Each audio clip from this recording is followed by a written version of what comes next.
quer estar hobby direto, me quer fora de agenda não com staatssecretários, quer pôr dilante.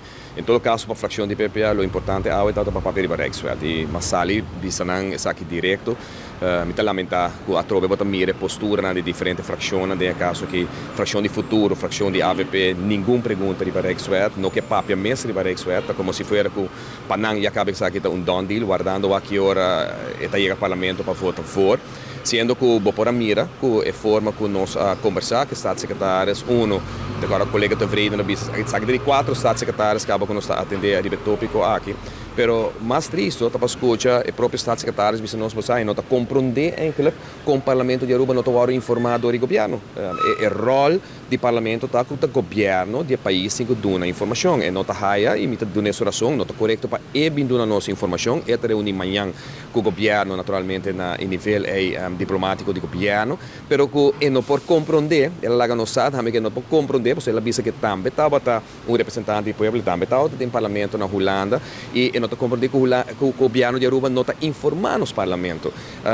Outra coisa que nós estamos discutindo, também com Neta, é que é impossível que um governo e ela secundar essa aqui para ela atender lo normal tem caso na que o parlamento de Aruba está dando indicação na seu governo fora Aruba está para a autonomia de um país que é fator mais importante de discussão no momento aqui normalmente o parlamento está dando indicação na seu governo de que direção Rexwet tem que vai. O senhor vai pedir Rexwet, vai pedir lei que não somente para o país, mas é relação dentro do reino.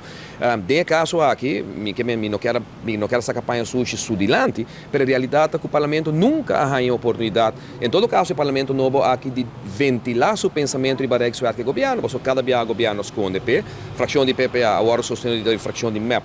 Nós fazemos petição se manterá 5 lunas passadas, quase 6 lunas passadas por União Pública. Para aqui com a União Pública, porque o povo também mira onde cada fração está parada de uma reunião pública, de bem-incomes, bom, não tem que ficar uma posição. De uma conversação, de um parlamento, de uma comissão central, bom, não se fica uma posição. Então, de uma reunião pública, cada fração se vai decidir e para e visa onde não está parada para o que trata de Rexwet aqui. Mas, ponto, se ainda é data de outubro, está mesa, caminho com maneira nos tursa, Rexwet aqui se vai apresentar na governo de reino, de caso que na ministra de reino, e não quero contestar, me dá que experto consejero de staatssecretários aqui da maneira dobla, não pode contestar, nós amanhã também para pensar aqui com o governo, com o ministro-presidente, que a tropa não está queda em limbo, e maneira gente a comunidade aqui está, gente o povo aqui está em limbo, para sobre não tem informação também para o parlamento. Então, em vez de